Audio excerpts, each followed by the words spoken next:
All right. Then we will get started in 3, 2, 1. Derek, man, What? this house, This house. dude. Seriously, like we're sitting in your lower guest room, and all I gotta say is this house. This house. And you agree. I do. 100%. But I think the reason you probably agree is because we're not talking about this house. Oh. Yeah. I agree both ways. All right. So your house, but also today we have a pretty cool guest. This is the first time we've had an author on. Yeah, man, this is pretty cool. Like when you hit me up about this, I was like, what? This is amazing. It's so different, but like, why haven't we done this? You know? I don't know. Yeah. I'm still kicking myself. Yeah. I mean, fuck all the brewers out there. Yep. You know, they just make the beer that we enjoy. Yeah, come on. But how about all the fiction we enjoy? Yep. So today we have Brian Asman,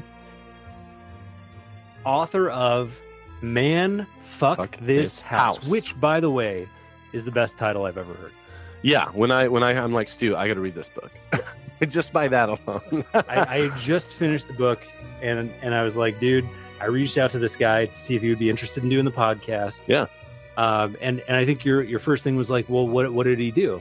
And I was like, I think I said he wrote Man, Fuck This House. And you were really confused because I think you didn't assume that was like the name of a book. No. But clearly, it's a very good. I enjoyed the shit out of it, and you have enjoyed it as well. Yep. And now 100%. This book is quite beat up already. Yeah, that's okay, it is. You can see it. That's what books are supposed to have. Yep. So today we have Brian Asman, Man, Fuck This House, and I'm tired of talking to you. I kind of just want to talk to him. Hey, I'm the same way. Can we just get to the intro? Yeah, please. All right.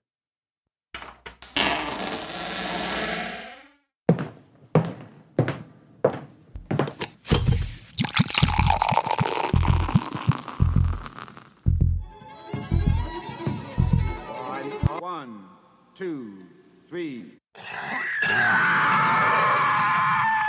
Hi, I'm Stu. And I'm Derek. And this is our podcast about all the weird, spooky, creepy things that keep us up at night. And the one thing that makes us forget all about them. Ladies and gentlemen, beer freaks. Dun, dun, dun.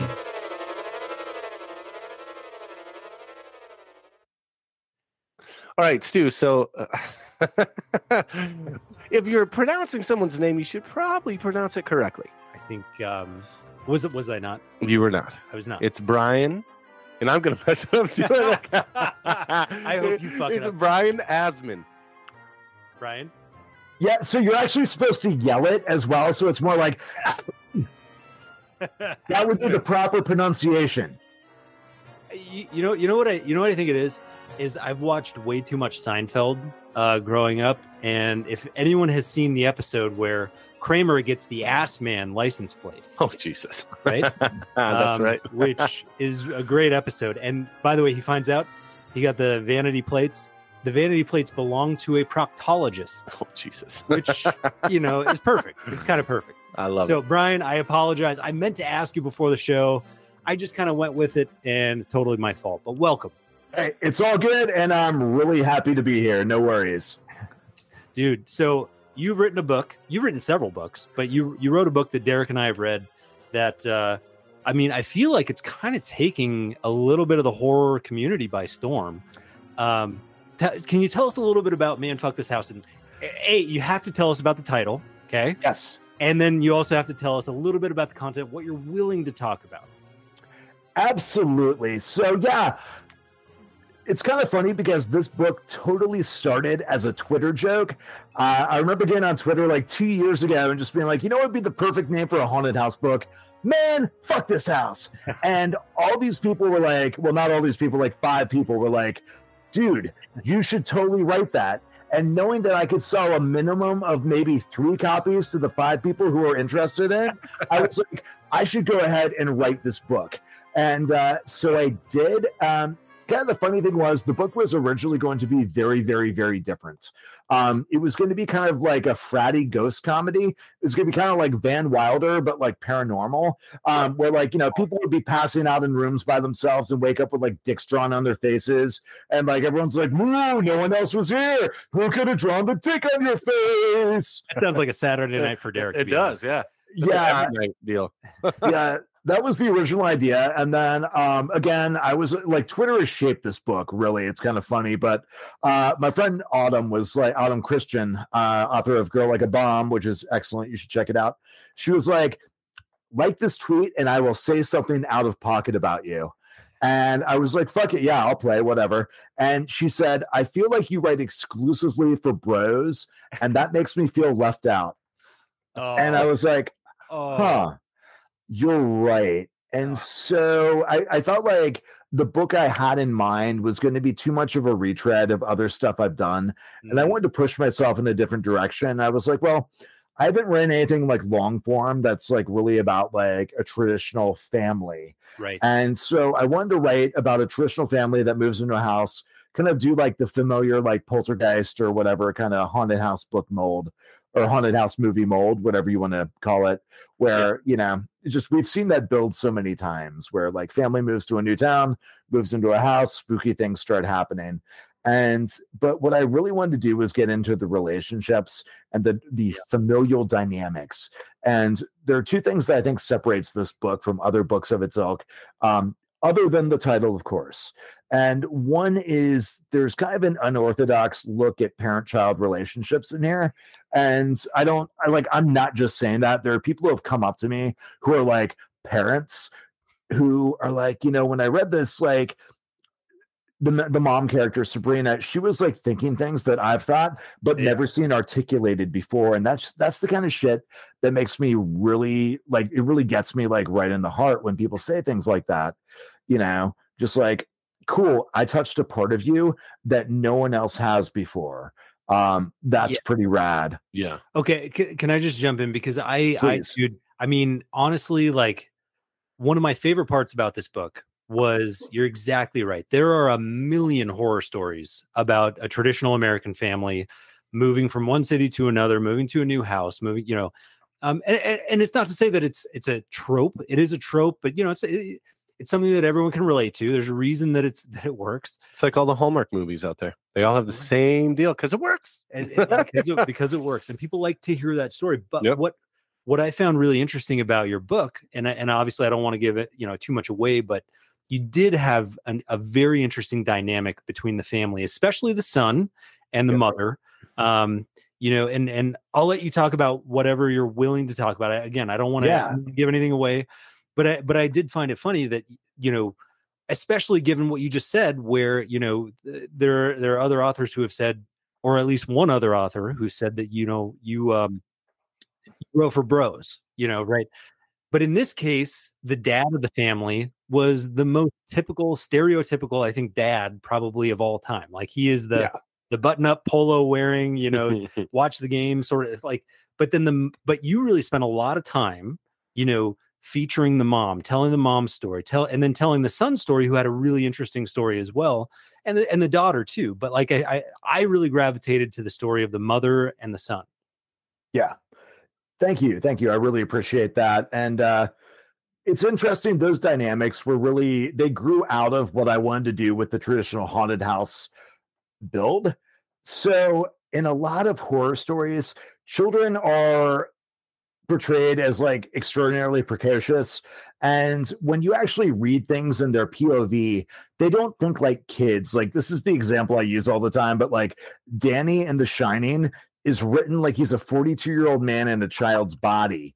Like we all love Stephen King, but it's kind of true. Like, and it's not just that. There's so many examples of like people writing kids as miniature adults. It's so true. And I wanted to write a kid who was kind of poking fun at like the evil child trope a lot. Like that's a lot of my motivation with the book was just okay, let me like grab every horror trope and throw it in here and then like find ways to tweak them and do them differently.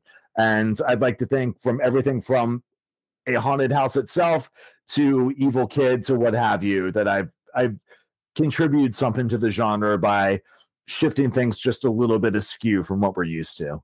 Well, 100%. And the other thing too is, I think from the beginning of the book to the end of the book, Sabrina, I feel like evolves quite a bit, right? Which I think is also really kind of a cool thing because, sometimes, and again, like obviously I'm not a woman, but I hear oftentimes that, I mean, other than Halloween and some other occasions, but like, when male authors write females, they often get like this, you clearly don't know what you're talking. And I don't know because I'm a man, but I would say like, what's cool is you give Sabrina kind of this arc who, she starts off, I feel like very ineffectual.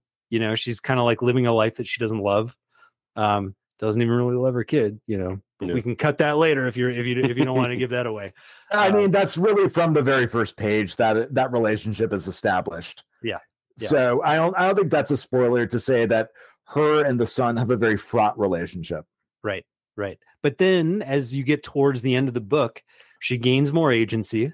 She develops, she recognizes some of the feelings that maybe she didn't realize she had earlier on and gets a little bit more strength than maybe we expected, which for me, again, it's you could just have a slasher, you could just have a lot of horror, but you had character building too, which I thought was really interesting. And I enjoyed reading it. Thank you. I'm glad that you picked up on all those things. My idea with writing Sabrina was basically writing someone who she wasn't denied the idea of different choices in her life. She just chose not to make different choices. Right. Like it just kind of didn't occur to her that she could do anything other than act out this familiar path. And that's what's kind of at the core of a lot of her conflict is she just kind of let herself drift into this life. And, I like that you mentioned the agency because she does, she's not a character who's like eventually, like at the end, I think she's not a character who's blaming other people for her problems. She's recognizing her role in this. But it was a lot of fun writing her. I like writing characters who are, obviously outside my own experience. And one of the things that's been the most validating is just the number of like moms who've contacted me or come up to me at a convention and just been like, you did a great job of writing this mother character. And I'm like, nailed it. Like that's awesome. I'm sure some people were like, no, I don't see myself in this, or like this isn't a well-written character, but like enough have that like it makes a real difference to me. Totally. And I always go ahead. Oh, I was just going to ask you, how did you think about like the characters? Because from what you said, it doesn't sound like they were people from your life. So how'd you like create the characters? Well, so every character is a part of me in one way or another. There's no getting around it as a writer. And, I think like every human being has essentially felt the same set of emotions at one point or another in different proportions. And so I think like, I know it's like to feel like I kind of drifted into a choice and felt stuck in a situation, and so like, how would I feel about that? So I think the thing is like, I feel like when you write characters, the rules for writing a character outside your experience are actually the same for writing characters inside your experience. And that is that they need to be characters. And so what I mean by that is I think people get themselves into a trouble a lot of the time by writing two-dimensional or one-dimensional characters, who are there to serve the plot, who are there to serve, whatever the writer needs versus like someone who like, I feel like if you can look at any character in a book and just articulate to yourself as a writer, what does this character want and how did they feel about being in this situation, right? Because, let's say you have a scene set at a 7-Eleven, right? And you're like, okay, how does the 7-Eleven clerk feel about being in this situation? Are they just so happy to be selling Slurpees to people all day long? No. Like, what is their, what's their motivation? What's their motivation? Motivation. That's worth asking, I think. And I think as long as characters have things that they want, things that they need, and opinions that they have, and that's all, if that comes across, then they're going to feel real to people. The other thing I like to say is that a character should not be surprised by their own circumstances that they've been living in. And what I mean by that, for example, let's say that you're right. We all have we all have 5 fingers on each hand, right? Yep. Yeah. How dare you? Yeah, come on. Four-fingered folk take huge offense to this. But by the way, quick aside, by the way, that reminds me so one of my lines I like to use at conventions when I'm selling books is like, yeah, I take cash, credit card, and fingers. And so one time I just kind of like say that to this dude without thinking, without like even looking up from the table, and he holds up like a stump and goes, I think it's gonna have to be American Express. And I'm like, oh bro, I'm so sorry. And he's like, no, it's okay. Like obviously he knew when I was doing a bit, but it's like he knew like I didn't like see it beforehand, so it wasn't like, I love it. That would be my favorite thing that I've heard all. That's pretty good. That's going to be one of our marketing things. That'll be for sure. I enjoyed that.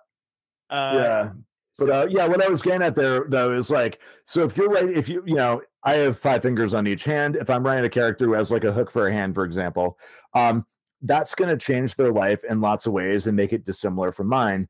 But like when that person wakes up in the morning, they're probably not going to look at their hook for a hand and go, oh, holy shit, I have a hook for a hand. Yeah. And every single sentence is about them having a hook for a hand, right? It just becomes natural to them. And there might be individual experiences, like, if it's semi-new and they go to reach for something, for example, or like, I don't know, it gets caught on something, I don't know, like that, where it would come to the fore, but overall, they're not going to walk around thinking about their hook for a hand. Same way, like, it's kind of like a men writing women thing, where like, women are kind of used to having breasts. So like they don't stand in the mirror and marvel at their own breasts all the time. Sure. And so that's kind of yeah. But it's kind of like all the shit that you do if you're transported in someone else's body, is shit that's like they wouldn't do because it's completely normal to them. So that's kind of how I like to look at writing characters who are different from me, whether it's like different sex, different whatever, No, that's awesome, man. I mean, that makes sense. Like acting too. Like, I mean, you have a character. If they walk into their own house, they're not going to be looking for the light switch. They're going to know where it's at because they live there. They've been doing it, every day. So that's a great point. Yeah, thinking about what information they have. Yep. And the information the character has will be different than the information that the audience has, that other characters have, etc. And that just makes them even more of a unique person. That's a great example. Cool. See, it's interesting though, because it's one of those things where what you said, Brian, and like what you said, Derek, it seems very, like that's obvious, right?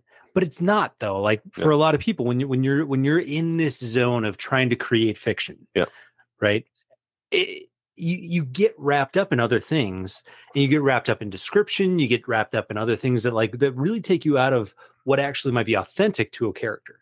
Yeah. And Brian, I know we talked about this a little bit before the show.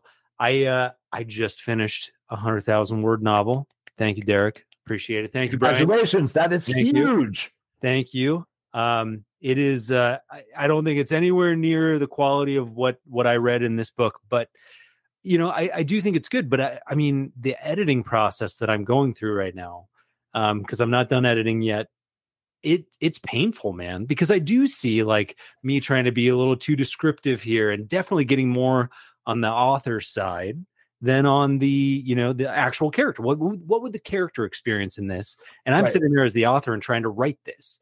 So, I mean, I love hearing what you're saying, and I would take any advice that you have when it comes to trying to bring characters into a more authentic light. Absolutely. Yeah. I'd love to talk about this stuff. So first of all, congrats on finishing your novel. Honestly, you have finishing a 100,000 word novel is a huge accomplishment.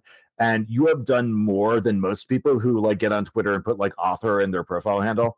So it's no joke. Seriously, the ability to finish things for me, that was a game changer when I finally finished that first novel after years and years and years of writing half of a book or writing half of a short story or something. The second I actually was able to finish something, things clicked into place. I'm like, oh shit, Yeah. I can do another one of these now. It's totally within the realm of possibilities. So yeah, that's super awesome. Dude, thank you. And by the way, just to throw this in, I started this novel in 2011, and I wrote probably like 10,000 words in like 2011, and it just went totally into like my Google Drive. I didn't even look at it. Whoa. And I was cleaning out my Google Drive like in 2020, I think it was. And I saw it, and I was like, and I read it. I read the 10,000 words that I had, and I was like, I kind of like this. I think it's pretty good. Maybe I should just actually finish something. Dang, dude. And hell then, yeah, dude. And then like 4 months. So Thank you very much. I appreciate it, man. Now, I will say the editing process, I am nowhere near as fast as the writing process. Yeah, I totally get that. And it's like, you know, you just have to be happy with your own pace. As long as you're working steadily at whatever you define as steadily, you know, I think you're ahead of the game. So don't stress too much about how fast you're going or not going. As long as you're able to, you know, essentially set aside time, maybe not every day, but on a cadence that you're happy with, like that's what you need to do. And then as far as you're going through and how to make things like a little more immediate, one of my big hacks when I finish something is I do use the find feature, and I look for instances of words like saw, felt, heard, things like that, right? So you know, I'm gonna do a little Billy Bob Thornton like sling blade here, but like some people call those filter words. I call them distance words. And the thing is, those words create distance between the reader and whatever character they're in the POV of. Now, is your book, is it first person POV or third person? First person. Okay. Sorry. Third person. Oh, third person. Already had cool. 3 beers, so you know, like don't trust too much of what I say right now. But third person. But see, the other part of it is I have 6 characters that we're kind of following. Okay. You know, I like to say it's like The Stand, but I also feel like a hack comparing it to The Stand. You know, so but no. Hold on. No, use whatever comps make sense for your book. Yeah. Like, you know, when I hear someone say, well, my book is like The Stand meets the Smurfs or something like that, like they're not actually telling me that their book is of the same quality as like the amazing series that was the Smurfs, right? They're just telling me that it shares similar elements. So like seriously, like get that out of your head right now. Like if you can, like just I appreciate that, man. Be vigilant of that and just go like, no, if you write a book has X number of features, whatever, you can compare it to whatever. But yeah, so I think whether you're in first or third, I think especially in first, because anything that the reader reads is something that the main character thought, saw, heard, felt. You really don't need those words in first. Now, I don't like to be too prescriptive with writing advice because like there's always an asterisk next to any piece of writing advice. So just place that visual asterisk next to everything I'm saying. But yeah, I think in third, right? Like one of the things I try and do in fiction is really create a bond between the reader and the characters, right? And so I think, you know, when I say something like, you know, Stu heard the door slam shut, right? Like the reader is picturing Stu hearing this. Whereas if I say the door slam shut, they know Stu's in the room and they're just hearing the door slam shut, right? It's just a little more immediate. So that's like definitely one hack I like to use to do that. The other thing is if you have multiple POVs going on, I always like to say if you're going to reveal a big piece of information in the plot, the reader should be in the POV of the character who's receiving that information for the first time whenever possible. Yes. Right? Like it's just more interesting. So that totally makes sense. That totally makes sense. Yeah. So are you noticing anything in horror fiction at all around more first person than third person? Does it seem to be going kind of in that direction? Yeah, I've actually heard feedback from I don't know how much I can really say, but I've kind of heard that third person and multi POVs, there are certain elements within the publishing industry who are maybe not as friendly to those things as they used to be. I'm not sure. This is just really observational. But I think there might be more of an interest in either first person or close third with limited POVs, with like a single POV. Rewrite. But just trends come and go, right? And so that's my other piece of advice is don't write the trends. Like start the trend, you know. And I think it is worth looking at the market and figuring out like, okay, there are certain types of things that are perhaps passé or perhaps harder sells. And depending on what genre you want to do, like if you're really trying to write airport fiction, there are certain things that you probably don't want to write like an epistolary book. If you really want to write like, you know, a techno thriller or something like that, right? But that doesn't mean you can't. It's just a matter of like both reading widely and then reading deeply in the genres that you're interested in writing and figuring out what's going on, what makes books work. And, you know, if there's a big rash of first person books about goblins or something like that, right? Like that's probably not what you want to be writing. That doesn't mean write a first person book about goblins. It means write a third person book about fucking orcs or something. I don't know. Well, I guess I got to cancel that second novel that I'm already writing. Damn it. You know, I do like goblins, though. You do, man. That's great advice, though, man. I mean, I appreciate it, and you're totally right. I mean, trends come and go. You can't write to the trends. You gotta write like what you feel. Yep. You know, how can you be most authentic? And for me, you know, it happens to be that way. But you know, who knows? Yeah, I think as long as you're writing what you yourself are most interested in and want to read, like that's how you succeed. Yeah. Right. Like I know, like I do think strategically to some degree, but I also just kind of go, okay, what do I really want to write? You know, what stories are calling to me? What books can I write that are not like anything anyone else writes? I'm not saying my books are better than anyone's. I'm just saying that I truly believe that every book I've released is not something someone else could write. Yeah. You know what? I love that. I mean, I've been reading horror novels since I was a teenager, right? And I don't think I've ever read anything like this. Thank you. For those, if we do put this on video, just so you guys can see it, not only is the title amazing, Man, Fuck This House. I want to say it again. And Mom, just so you know, if you're listening to this podcast, I'm not just saying fuck because I want to say fuck. It's the title of the book, just to be clear. Okay, but also on top of that, fucking title of the book, Man, Fuck This House. Okay, but also one of the things that really I think is cool about this book is the illustration on the front. Yeah, I mean it's the simplicity, but also like the kind of the conceptualism, the reflection of the Super. Yeah, I have to credit Matthew Revert for doing that because it's a real banger of an image, and you know, he knocked it out of the park with the cover. Super cool, fantastic. And that's a book too. You just walk by, and if you see it, you're like, whoa, what is that?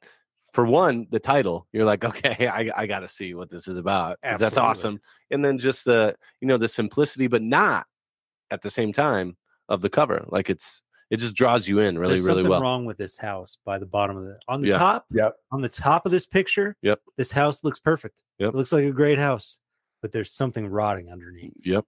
I love that. Yep. Thank you. And it's been really cool to see the response. It does really well in bookstores. Just I don't know how many booksellers have told me about how it just kind of they have trouble keeping it in stock because it just the cover just yells at people, you know, from across the aisle. Yeah. And by the way, really cool. I saw, you know, I follow you on Twitter. That's actually how I reached out to you. I saw you retweet, I think something either today or yesterday.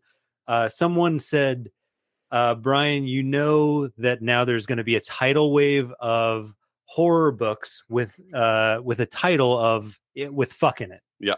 That was David Blackwood, who is the author of a book called Cuts You Up, which is a really fun, like goth slasher. It's like a gothic fairy tale slasher set partially in like the late 80s, early 90s and today. And so if people like, you know, Concrete Blonde and Bauhaus and shit like that, and slashers, I would say go check out Cuts You Up by David Blackwood. Cool. Cuts You Up by David Blackwood. Check Absolutely. That out, yeah. I'm going to have to check out that book. And that was a very keen observation on his part. Yeah. One other thing I wanted to talk about, and I know we got to get to the beer soon because I'm running low on my pre-gamer. Just so you guys know. I brought a backup. Oh, yeah. Is that vodka? It's a little gin. It's a little Moscow Mule in my glass. So Brian, just in case you didn't know, if he is Derek is a huge advocate of Ryan Reynolds. Nice. I love that guy. I would say he's in love with him. He has a beautiful wife upstairs, a beautiful child, but I do believe Ryan Reynolds might be his third love. Which puts me at like number 4. If he came over, I'd be fine with a little sandwich. So I guarantee you, he just said there was gin in there. I guarantee you it's aviation. Oh, it's 100% aviation gin. Nothing else comes in this house. All right. So but before we get to the beers that we want to talk about today, I did want to just mention, Brian, you have another book coming out in. Yes. Well, Yeah. we have, I think we'll probably publish this podcast in like a week or so. Yep. Okay. So I'd say that. Your book will be coming out in about 2 weeks. Can you tell us a little bit about it? Yep, absolutely. It's called Return of the Living Elves. It comes out November 29th. You can pre-order it right now. It's on either through Amazon, your local bookseller, or through my website, brianasmanbooks.com/merch. And all the books from my website will come signed and have cool like stickers and bookmarks and things like that. Love it. But yeah, so it's as you can probably guess from the title, it's a Christmas horror book.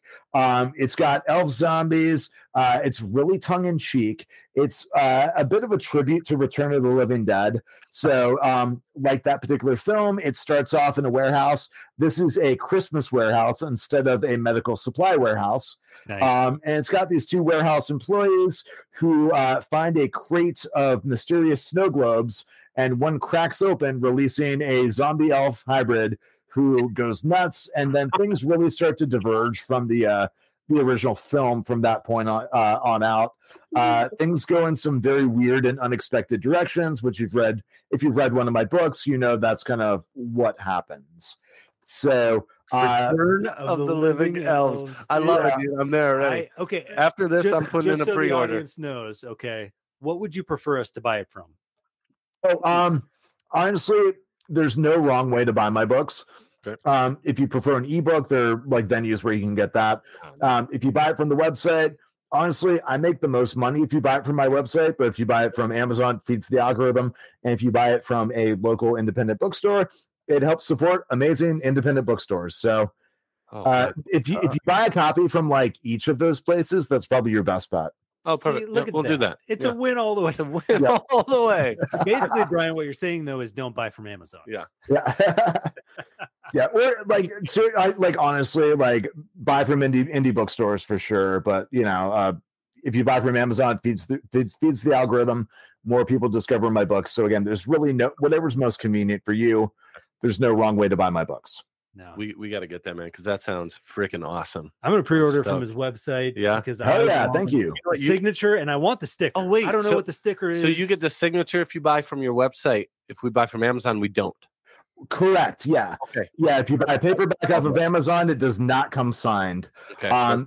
If you buy from my website, it does. If you wander into cool indie bookstores like Verbatim Books in North Park in San Diego, you can often find signed copies of my stuff there as well. And by the way, so before my wife and I moved from San Diego to Vegas, we lived in North Park. That was the spot, man. That was the spot. Dude, you would lose your mind if you saw what's happened to it since. So they bought the space next door and opened up another massive room. And it is super cool now. I'm sorry. Yeah, are you guys gonna like make out now, or like what's going on over there? Derek literally stepped over the cord, and literally it is dark in the room. You can't see us right now. If there's probably not going to be a video of this episode, but if there is, it's fantastic. There we go. Look, we're back. Which brings us to the fear. Well, first, let Brian finish the story because I got totally brought us to you his fear. Sorry. Yeah, so they just opened. They recently, last couple of years, bought the space next door and then opened a new room. And so they have this beautiful, gorgeous room that's like just tricked out and like it's really open, filled with books, and they have all kinds of cool furniture. It's become a very like Instagram worthy like spot now. They have a cool mural on the outside where there are always people taking photos out there. So if you get back to San Diego, go check it out. It will blow your mind. Cool. I got to go back. Yeah. I got to go back. Speaking of going back, I'm going to go back to the bathroom because I got to pee again. Jesus, man. Why what don't are we you take a drinking break? over there? Why don't we take a You're not wearing your diapers? I might have had 2 beers I got mine before on. I came over. I gotta take a break. Let's take a break. When we come back, we'll talk about the beers. Yep. And Hit the fear. and then we'll talk about the fear. I love it. Sounds good. I'm going to top off my my booze. All right. Perfect. An ode to Pepto. Oh, Pepto-Bismol, how majestic and pink. With you by our side, it matters not how many beers we drink. When Derek has a sour and waits for an hour, because of you, his toilet won't stink. Pepto-Bismol, sponsoring the show since, well, maybe tomorrow. All right. We're back. We're back. We are back. Thank you, Pepto. My tummy feels good already. Yeah, Derek, you know what? I'm glad that you've really taken to Pepto. Yeah. Because even though they're not a sponsor of the show yet, I feel like we're right around. We're on the cusp. We're right on the cusp. We're on the cusp. They're just Just like when you're on the toilet and needing Pepto. On the cusp. Yeah, because when you're running to the bathroom Yep. and you're on the cusp, You're on the cusp. if you had taken a little bit of Pepto, you wouldn't be dealing with that. Boom. Sponsoring us since whenever you guys do. Thank That's you. right. Since 2023. So we're right around the corner. Anyway, hey, this has been a great conversation. Yeah, I'm surprised he's still with us. It's great. I am too, but honestly, I'm surprised that any guest stays with us more than like 15 or 20 minutes. Yeah. But look, it's time to drink some beer. I think so. It's time to drink some beer. And so if you're listening at home, you probably don't know yet, or maybe you do. I don't know. We are not in the room with Brian. Brian is not with us in Las Vegas. Dun, dun, dun. Wow. Shocker. See, that was Brian, that's a mid-story twist. Yep. You know all about this kind It's of like Shyamalanian, basically. Oh, Yep. Shyamalan. we haven't talked about it at all, but yes, he is in Southern California. We are in Las Vegas. Yep. The good thing about this is Brian comes from San Diego originally, so he knows his beer. He knows his shit when it comes to beer. So we brought our own beer. We did. We brought a beer that we haven't tried before. Yep. Brian also brought one of his favorite beers. Yep. So we did a coin toss before the episode, and Brian gets to do his review first. Yep. So, Brian, what did you bring to the show today? Fantastic. Well, I brought a beer called Zillados, and it is from a brewery called Horus Aged Ales in Oceanside, California. And so they do a lot of barrel-aged stuff. Mostly stouts. They do sours as well. They've started playing around with like some like kind of mead type things, I believe. But yeah, it's one guy I believe does everything, and they've been out for a number of years. It's an interesting brewery because they don't have a tasting room on site or anything.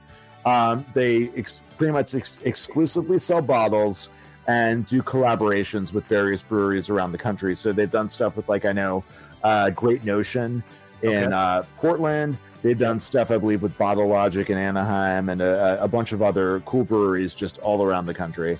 And so this particular beer, it's a barrel-aged stout, imperial stout.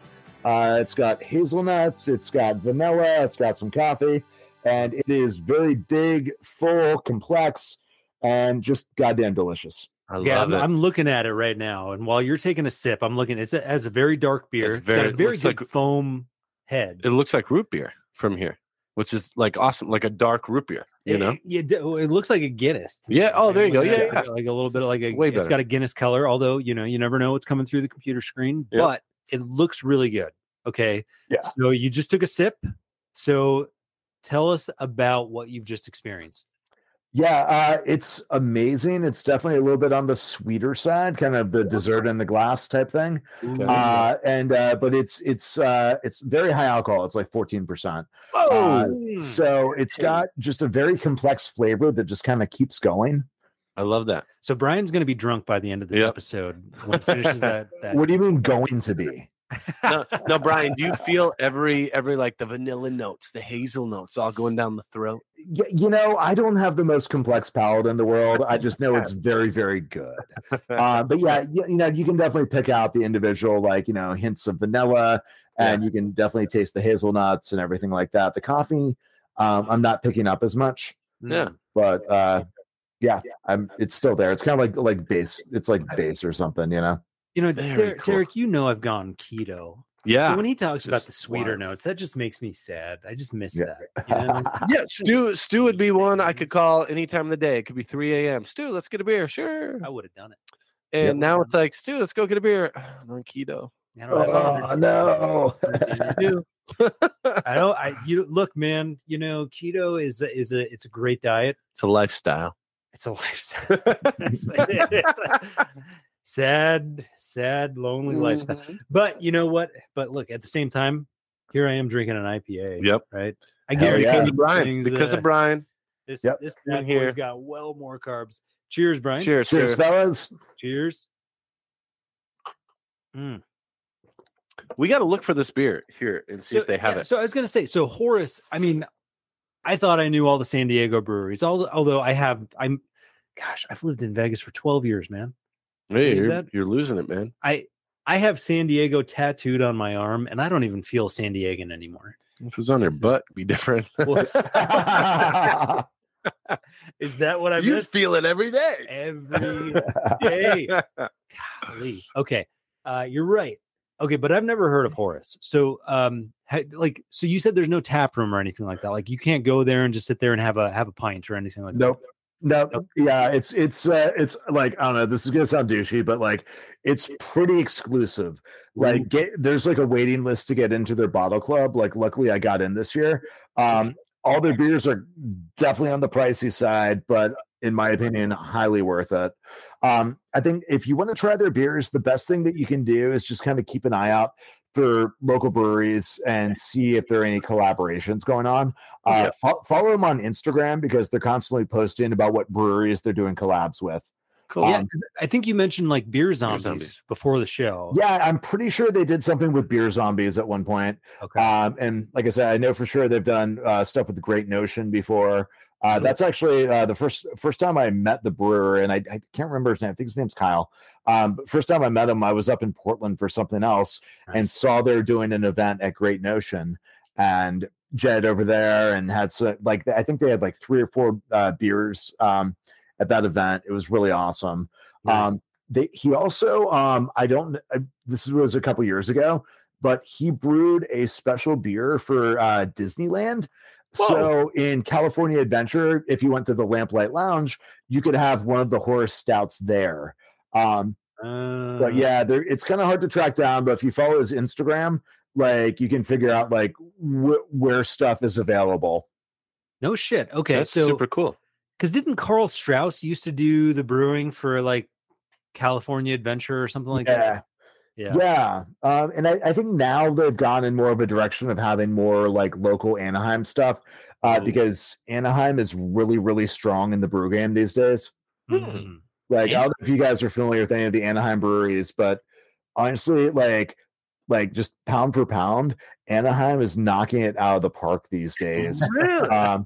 Yeah. So they've got like Green Cheek, Bottle Logic, the brewery, BRUERY, the brewery, who is one of like kind of the big originators of the barrel aged stout stuff.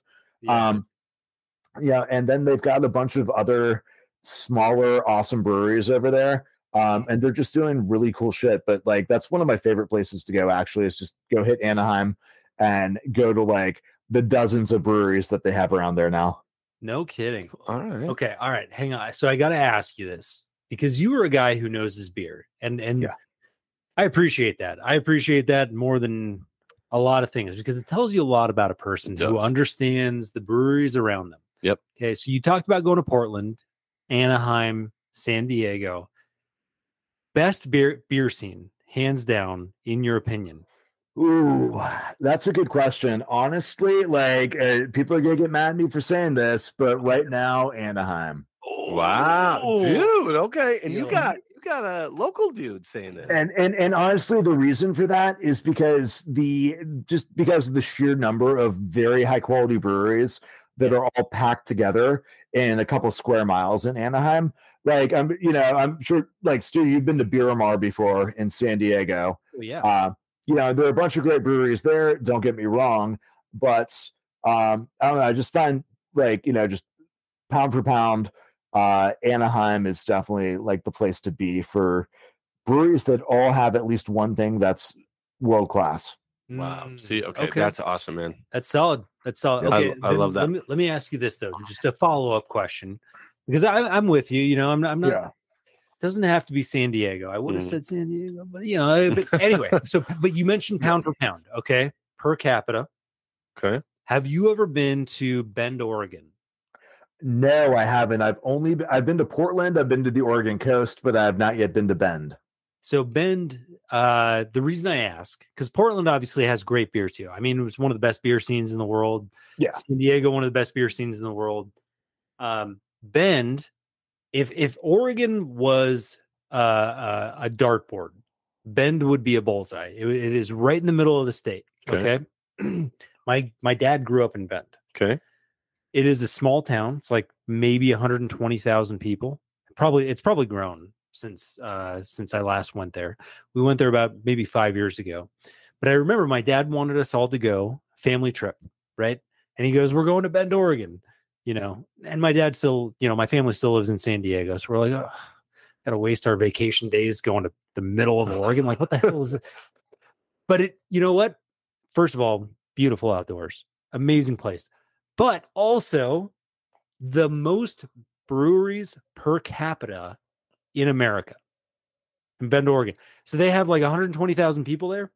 There's like 26 breweries. Wow. Jesus. It's insane. That is crazy. The BPC on that. It's breweries per capita. Yeah, I wasn't getting that. I'm glad you said that.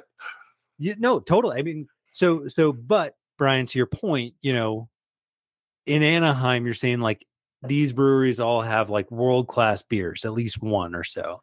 I wouldn't necessarily say like Bend, every single brewery had a great beer, but a lot of them did. A lot of them had some pretty solid beers, and you can't turn a corner without running into a brewery, and they're all unique. That's pretty awesome, man. I like that. Yeah, that's why I like going to Austin, because when you go to Austin, so many of the breweries they're still brewing older beer styles. It's like, if you want to have like a Marzen or something like that, you can find that places. Like, it's cool. It's like the oversaturation of IPAs is definitely, I think we're at like the kind of the tail end of that. Actually, I think that's starting to change. And like, I love IPAs. Don't get me wrong. It's a great beer when done well. And, I like a good hazy IPA is my favorite, like, hot day drinker, nice afternoon beverage. Yeah. Nice session. Nice session beer. Yeah, exactly. Yeah, although some of them now they're doing like triple IPAs. I've seen fucking quadruple IPAs, and it's just insane. Like I had one that was like 12 or 13%, and it was too much. Like it was too much for an IPA. God. Well, dude, speaking of triple, quadruple IPAs, I think the beer that we have today is a triple IPA.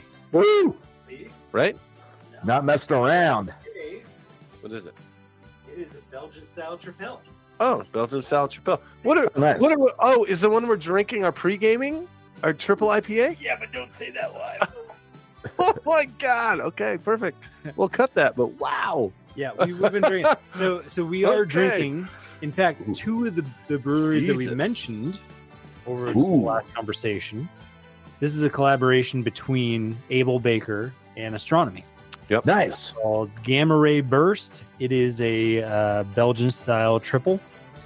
And what's the percentage? Does it say the percentage? Let's look. It's up there. 10%. 10%. Yep. So Brian's got us beat. You got us beat. You got a big one. I mean, you got the Yeah. 14%er. Holy cow! Yeah, Yeah. Brian. Well done. Well done. You ever had Viking's blood, Brian?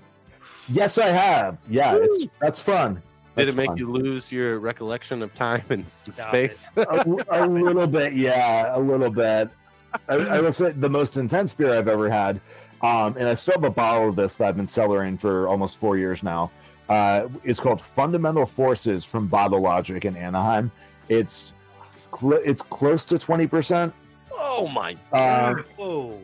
And the first time I had it, they do an event every year, at least they did before COVID, called Week of Logic, where they just like turn the parking lot into like a big festival essentially. Yeah. And they'll have like just different beers at different bars all over the place, But they'll break out all their all their secret stuff, all their legacy stuff, just like break it all out.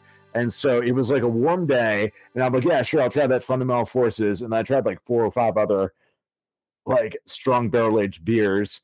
And I was definitely in bed at like 8:30, 9 o'clock that night.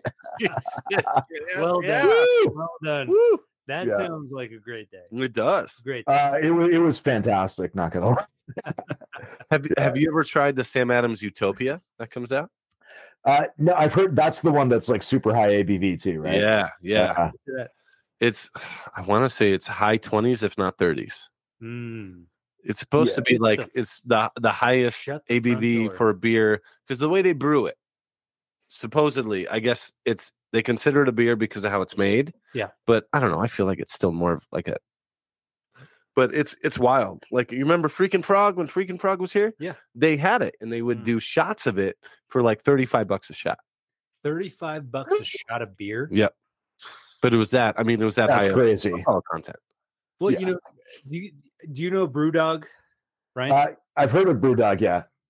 I think they're actually opening a brewery in Yeah. Vegas. Yeah. Nice. So several years ago, it was back in like 2008. They came out with a beer, but they only made like six packs of it or something like that. What?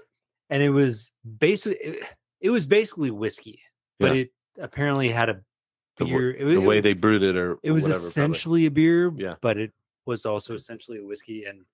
And what they did was they bottled it. They bottled a 6-pack of bottles, but every bottle came in a taxidermied roadkill. Oh my! So like it had That a is squirrel. awesome. Oh my It's like- god. It was like a squirrel. And if you're not watching the video, you're not going to see this. But like, it was a squirrel. Like, Are you serious? And would you like, drink out of the squirrel's bottle- mouth? Yeah. The Oh bottle, my god, that's fucking nuts. It would just stick a little bit out of the squirrel's mouth. But it was like 45% or something like that. It was nuts. It was okay. insane. God. That's it was crazy. freaking wild. But they sold it for $700 a 6-pack. It was insane. That's some. And there were only Jesus. 6 of them. So I mean, I think they ended up selling them for a lot more than $700. It's like the exclusivity thing, right? Like, what if we said only 3 people can listen to this podcast? We might make like $3 a piece. We might. Yeah. Is that excellent? great. Yep. All right, so I got to tell you this gamma ray burst. Okay, so Yeah. the intersection of astronomy and atomic energy, gamma ray burst. In the 1960s, the USA launched top secret satellites to detect gamma radiation from Soviet warhead testing. Scientists recorded numerous gamma bursts, but they, what's a word I haven't said?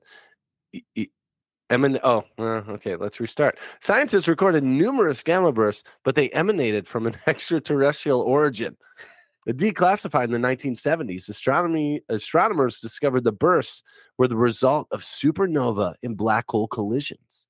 This tripel won't explode in your glass, but it will burst with the traditional Belgian characteristics you love: fruity esters, spicy phenols, and noticeable alcohol.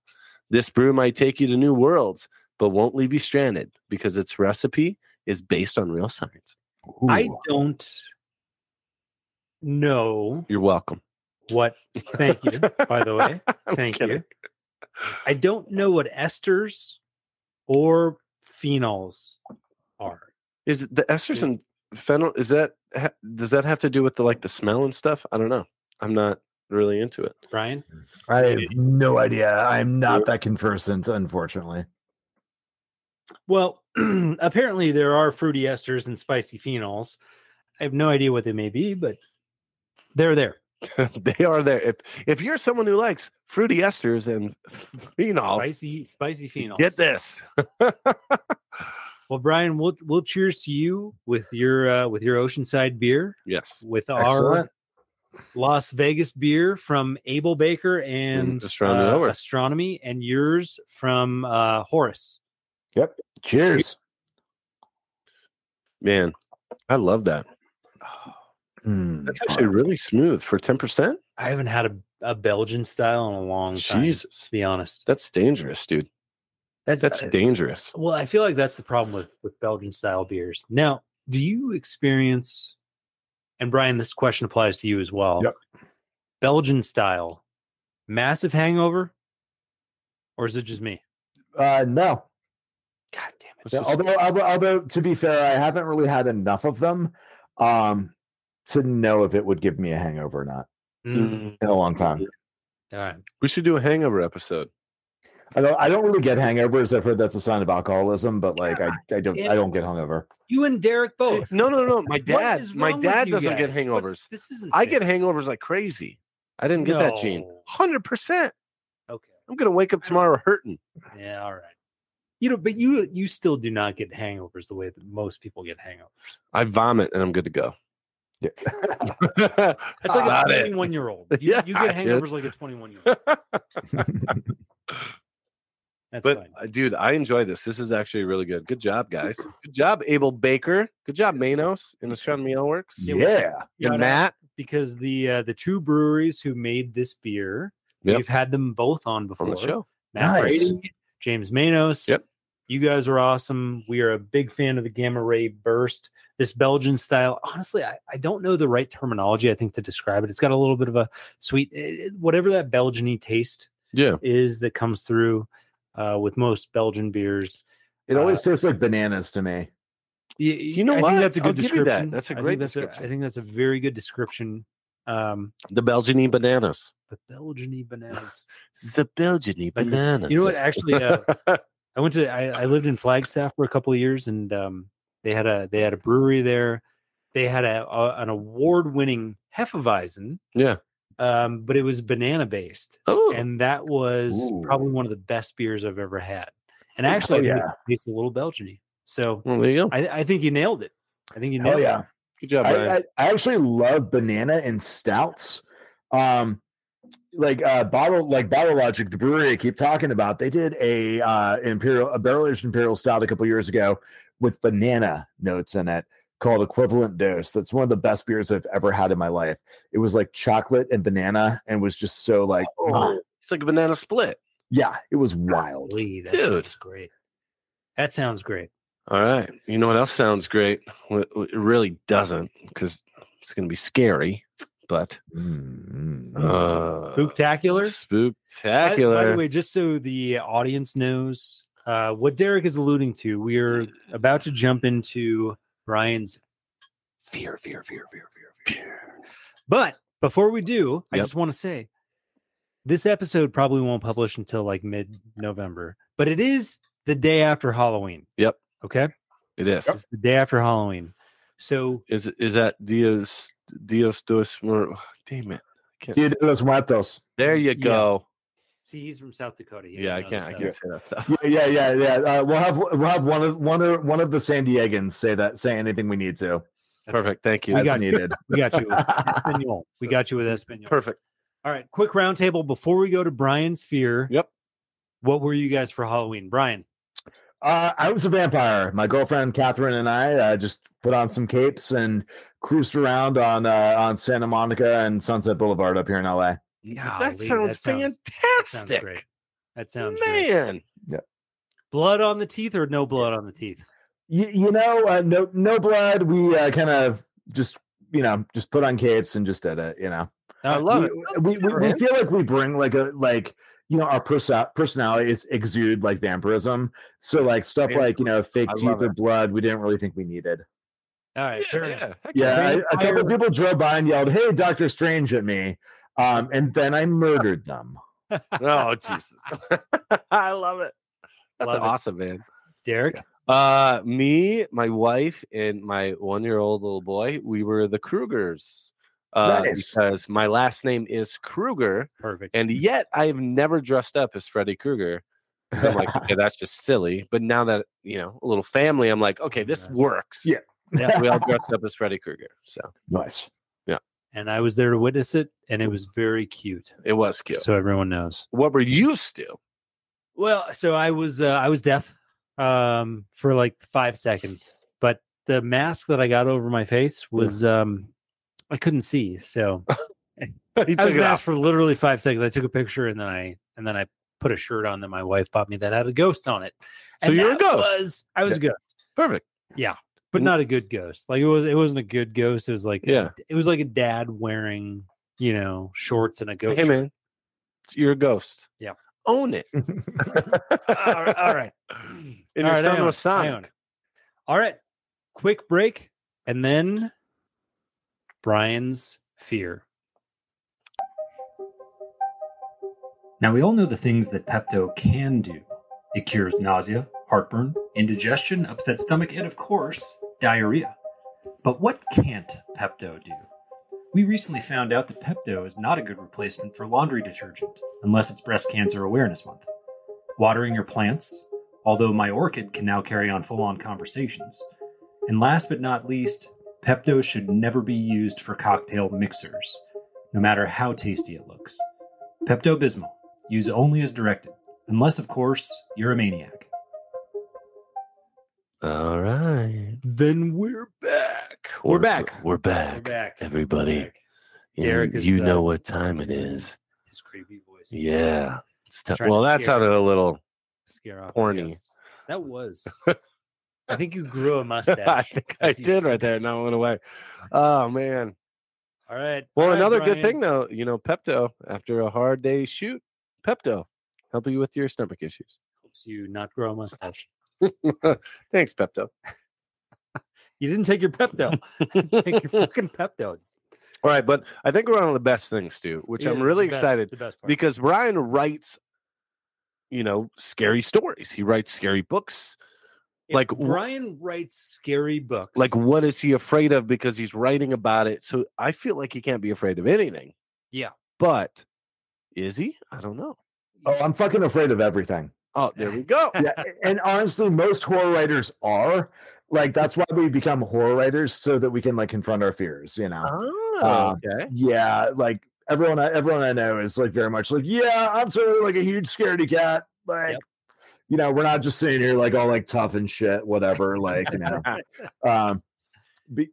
So my fear is I'm gonna go with heights, but a specific version of it. Oh. And so I'm gonna get all fancy on you right now, but in French there's a concept called l'appel du vide, or the call of the void.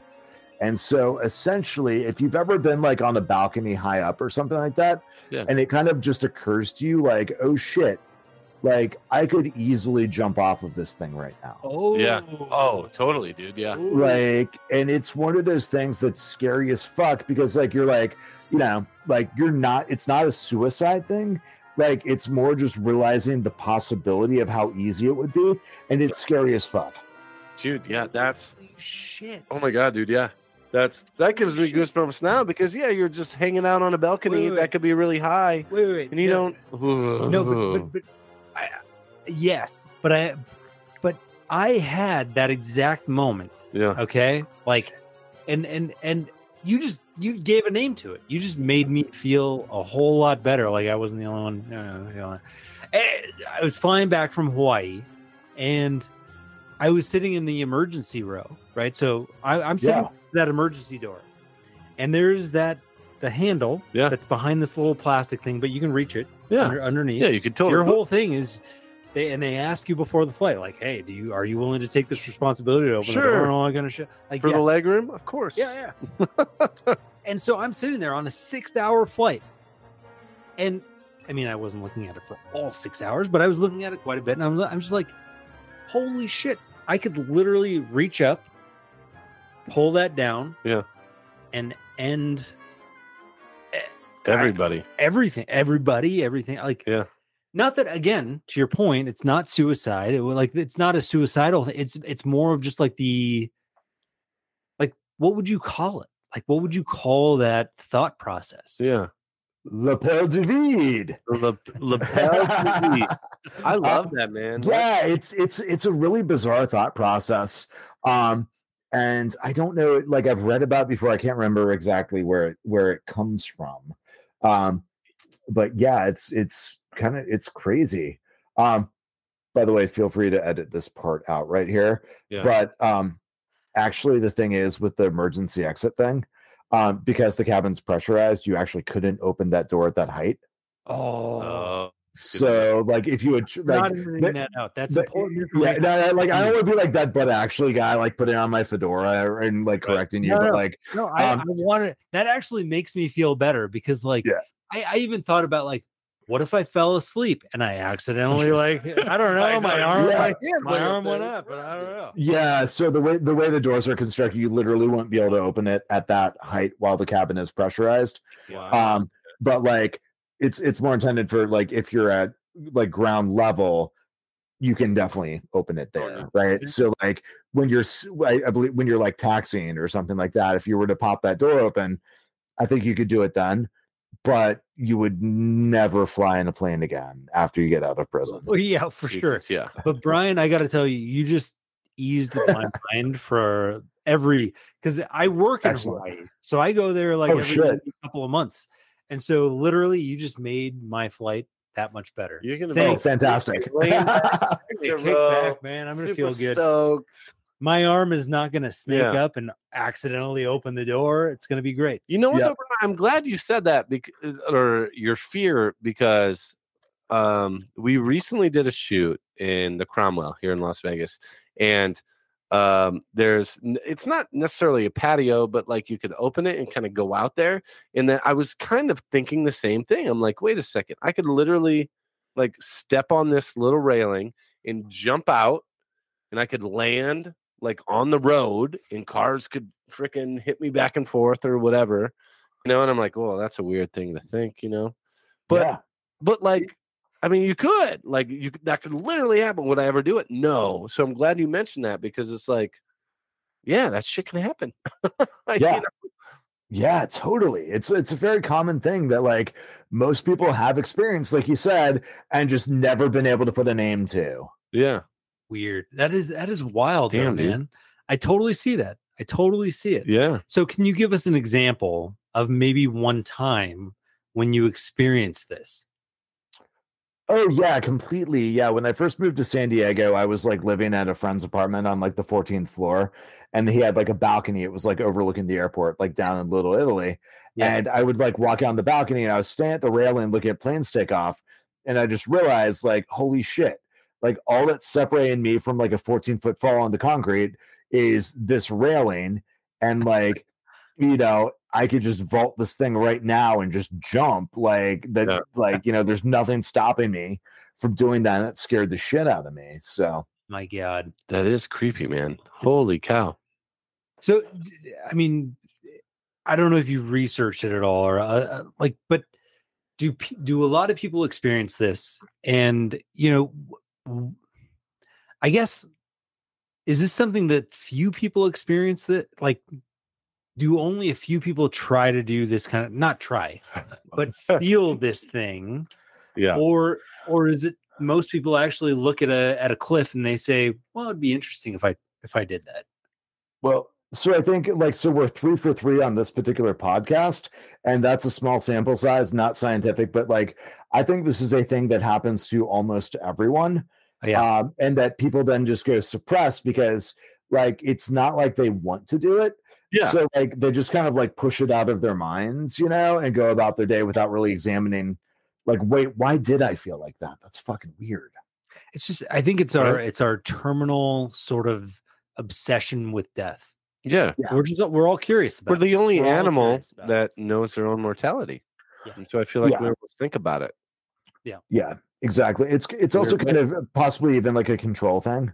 Mm-hmm. Oh God, yeah. So like you know, honestly, like not to get too dark here, but like, you know, you can take control over death by choosing the time and manner. And that's a way to control it versus letting it control you, which is super morbid. But hey, you know, I expect like to go on a beer podcast and get like really fucking dark all the time, just like this delicious stuff from Horus Aged Ales in Oceanside, California. Shout out to Horus. Yes. And by the way, you're a horror author. You're welcome to get as dark as you want, as often as you want.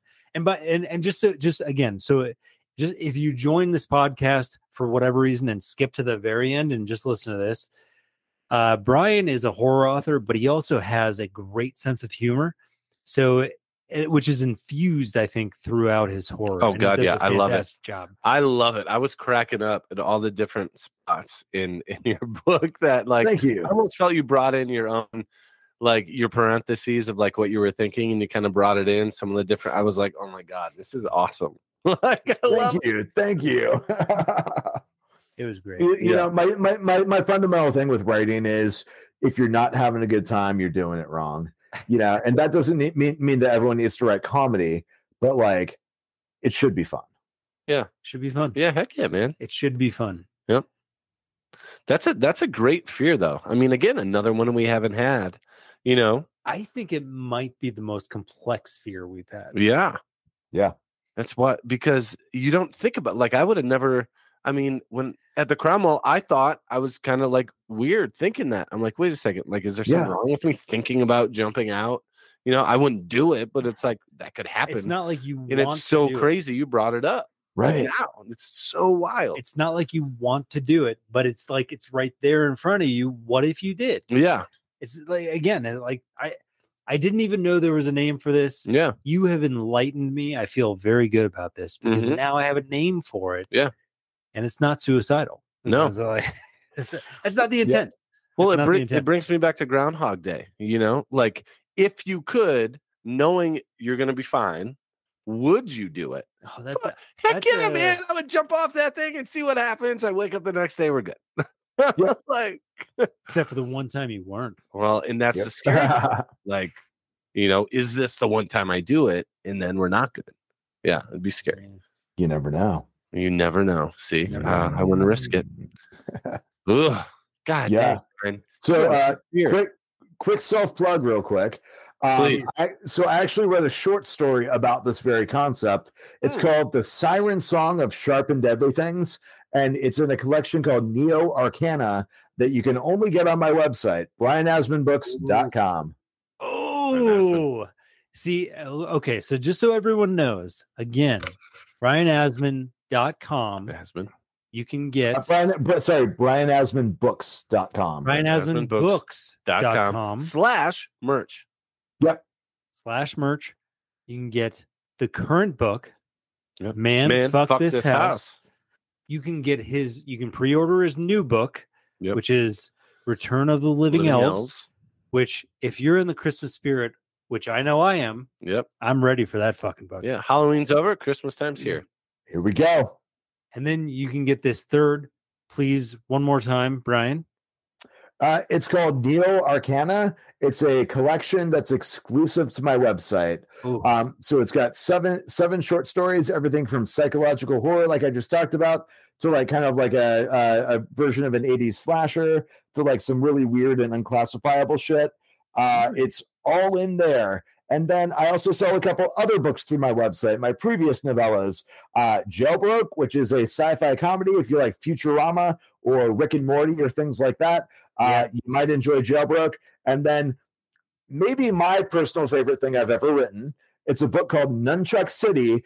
And what it is essentially it's a book. It's an unlicensed book adaptation of games like Streets of Rage and Double Dragon. Whoa. Holy shit, dude. All right. Okay. It's unlike, I guarantee you that one is not like anything you've ever fucking read. I love it. I'm in. So brianasman.com. brianasmanbooks.com. Yep. And then you'll find, and then you could essentially do the /merch and then go right to the page, but go to his whole website because you have a bunch of stuff on there. Yeah. I have a lot of things like pictures and some text. Maybe a couple of links. I'm not sure. But then, just hit the merch section and give me money. Nice. I Give love it. Brian I love it. Asman money. That is actually the new website that we're going to set up here shortly. Yep. That's actually a book I'm going to write. Actually, just give Brian Asman money. I love By that. Brian Asman. Oh, dude. And then where can they find you on social and everything? Yeah, so I'm on all social media platforms as at the Brian Asman. Okay. Perfect, dude. So yeah, I'm mostly on Twitter, but I have presences on all of them. Okay. So Nice.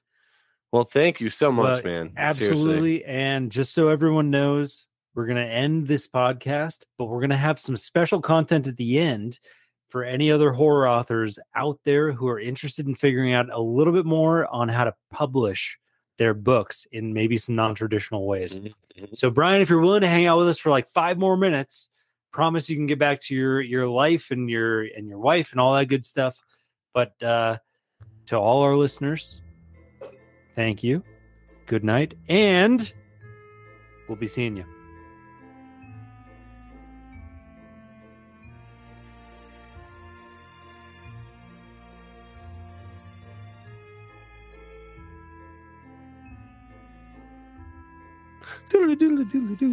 Here's the intro. And there's the intro.